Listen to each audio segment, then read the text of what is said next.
So welcome to my presentation. Um, the title of my presentation is Talking Past Each Other, Chinese EFL Teachers' Understanding of ER. The reason why I titled it Talking Past Each Other is because I think that a lot of classroom teachers do not have the same understanding of extensive reading as researchers in the field do. So when we're talking about extensive reading with each other, we might be talking past each other because we don't have the same definition of what ER is and how it works. They might know the term extensive reading, but their understanding of it might not be the same. So I want to introduce myself. So my name is Hongli Fan, and I work at State University of New York at Cortland. So I originally come from China. So my first language is China, and I came to the United States to work on my PhD about 20 years ago. I myself is an English as a second language learner. So, and my journey is a reflection of how extensive reading works very well for a second language learner. So first, I'd like to talk about my experience. As you know, I'm originally from China, and I studied English from middle school all the way up to college. Along the way, I had decent grades, but I never liked reading. Reading was not comfortable. So not only reading, but also listening, speaking, and writing. I could do it. I could do it in an exam, but just doing it on my own was very uncomfortable. So I did not know ER. Nobody told me about it. I know when I was in China, I knew the term extensive reading. I had an idea of what it was, but nobody encouraged me to it. I did not really have the resources to do it myself. So I did not really do any outside reading myself after class. And then I came to the US to work on my PhD. And I had to read a lot for my classes. So reading became easier over time and more enjoyable. But still, I was working on my PhD on second language acquisition. But in my classes, I never learned about extensive reading and how important it was. And I started teaching, and I taught a class on second language acquisition, but the textbooks I could find, very rarely they mention extensive reading.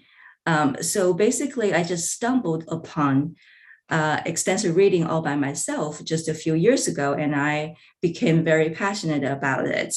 I think ER is a wonderful tool for learning a second language and to teach a second language. But basically, I came to ER all on my own. And I think that is a big problem. And that explains, I think, why ER is still unpopular nowadays.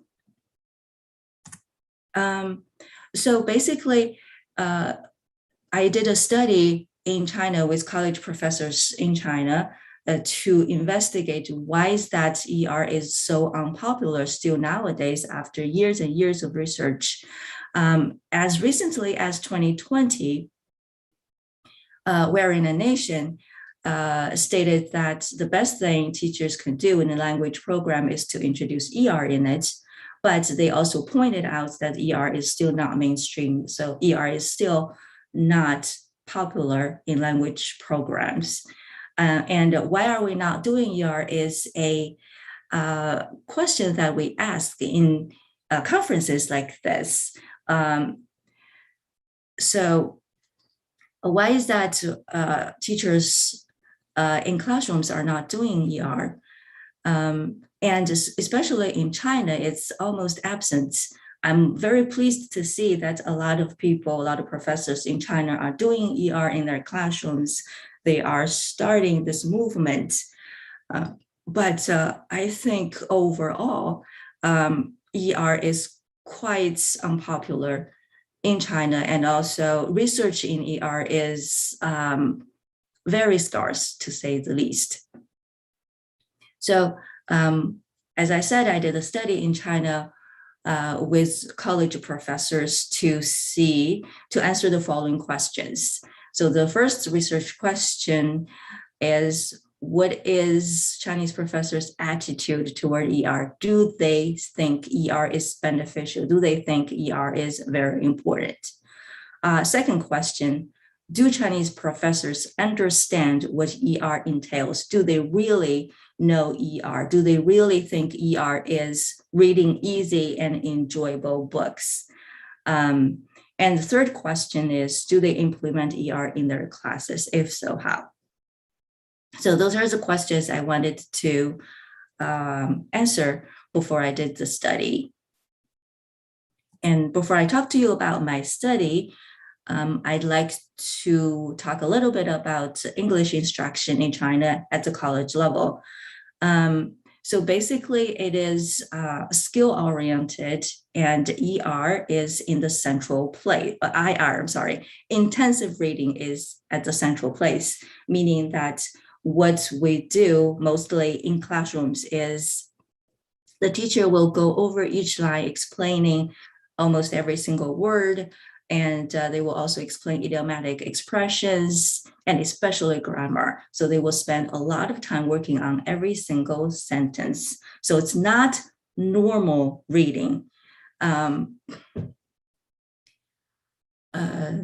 So intensive reading is almost the only way that the students read. So students have the habit of reading very slowly, paying attention to every single word, not really working on comprehension, but working on studying the language elements. Interestingly, both intensive reading and extensive reading are offered for English majors in China. So there are separate courses. There are intensive reading courses and extensive reading courses. But unfortunately, the extensive reading course is not really teaching extensive reading. There has been a study done in 2015, and the researchers studied extensive reading textbooks in China. And what they found is short and demanding texts that are specifically selected to teach reading comprehension skills or strategies and provide students with language practice. So the textbooks are not really extensive reading textbooks. The texts in the textbooks are short and demanding, just like in intensive reading. So you might ask, so what do they do in intensive reading? It's basically the same thing. And the texts are harder. So I like to point out that intensive reading is basically the only way that Chinese students are reading, and extensive reading is almost non-existent, even though they actually have a course called extensive reading. So in the study, what I did was I talked to 24 professors in one university in the northeast of China. And the average years of teaching experience is about 10.8 years. So those are experienced teachers. I had two ways to collect my data. The first one is a quantitative questionnaire. There are 16 items. I asked the professors to rate statements on a scale of 1 to 5, 1 being strongly disagree, 5 being strongly agree. And I had the following categories of questions. Those are not the exact questions. Those are just the categories of questions I asked. So first of all, is ER beneficial? Do they think ER is really important for students to do? The second question is, what should students read? I think the reason why I asked the second category of questions is because I thought if you ask, do you think ER is very good? And they will definitely say yes. But if you ask them, what should students read? What material? And the third category of question, which is how should students read? This way, we will learn more about what teachers really think of ER. And I also had one-on-one interviews with 8 professors to go deeper into their beliefs. So, and I will tell you my results. From the questionnaire, I had the following results. So this is the oversimplification of my results. The first result is all professors held highly positive attitudes toward ER. So they all think ER is very helpful, very beneficial in language acquisition, in learning English in particular. So on the surface, this looks really good. But as we go beneath the surface, we will see that there might be some problems. So number 2, says many professors look down upon graded readers. So a lot of professors, when I had a question in the questionnaire saying that college students should read graded readers as ER material, and a lot of professors strongly disagreed with that statement. And the third finding is some professors insisted on using classic novels as ER material. When I say classic novels, I'm talking about novels such as Great Expectations, Pride and Prejudice, etc. And number 4, most professors believed that students should take notes while reading. So numbers 2, 3, and 4 show that when professors have a positive attitude toward ER, what they are really talking about may not be ER, because they don't agree with using graded readers, they don't agree with using simple material, and they think the students should be learning linguistic elements instead of focusing on enjoying reading. And I found the following points. First, most professors did not understand ER as reading easy and enjoyable material. They did tell me that ER should be easier than IR, but still they didn't know how easy it should go. When I told them that students should know about 95 to 98% of the words on the page, and they were shocked, and they really didn't believe the power of easy reading. They couldn't wrap their minds around reading easy material, and they were asking me questions such as, what would they learn then? And also I asked them to recommend ER materials for their students. All they could come out was, like I said, classic novels or simplified classic novels. So it seems that they have not done any exploring themselves to see what material students should read. And I don't know if they are doing ER themselves. So basically what I found from my study is that the positive attitude is misleading. And it is nothing beyond reading is good for you.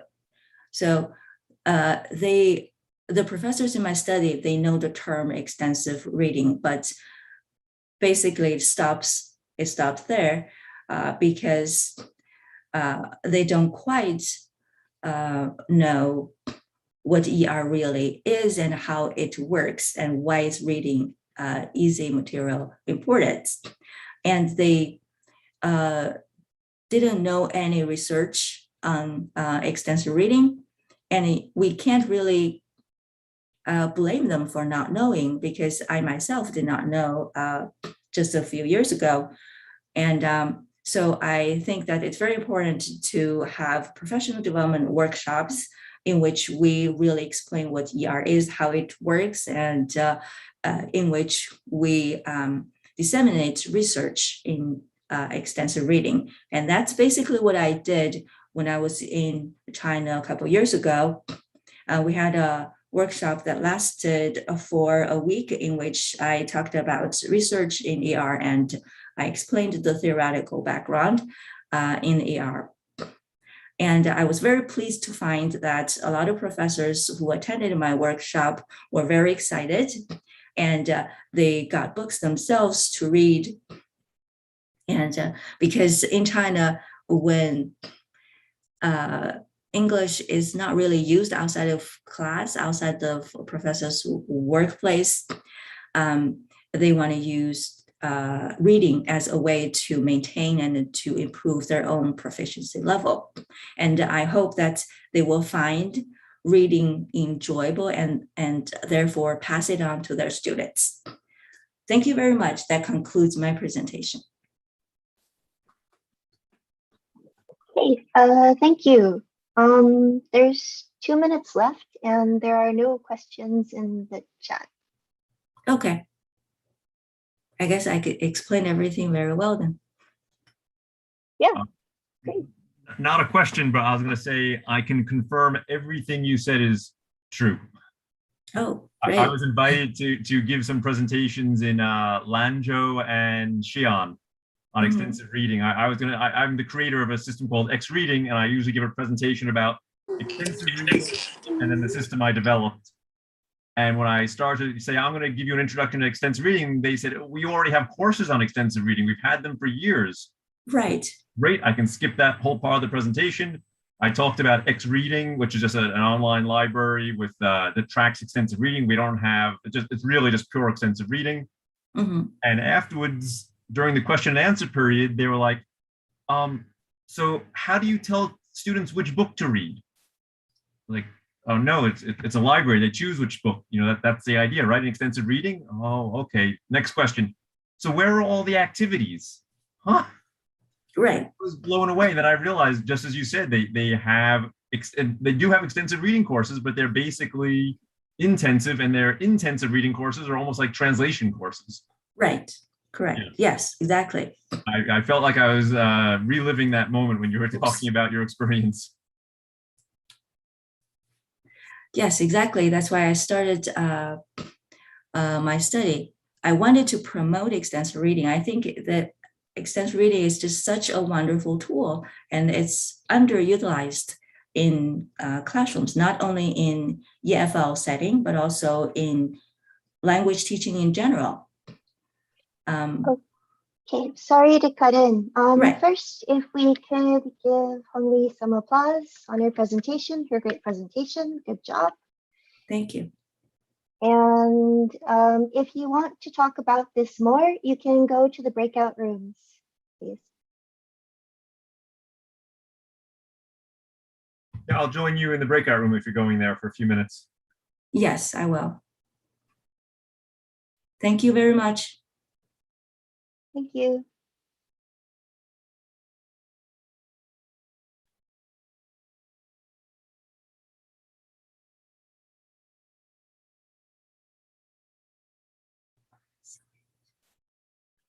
I'm trying to find my breakout room. Oh, There should be my name. there, Yeah, right? your name is there. I found it. Yeah, it's at the bottom. Breakout rooms in progress. Hers is towards the top, I think. It's after Fenty Lydia. Yeah, it's alphabetical. Oh, okay. There is Hongyi. I don't know if it's misspelled or That's you, Hongli Fan. yes, right. Where is it then? It's right after Fenty. It's near the top. Yeah. I have a hard time finding myself. What do you see on the breakout rooms? Right. I have breakout rooms in progress, but unassigned. I don't know what that means. It just, you have to go underneath Breakout. that. Just give me a second.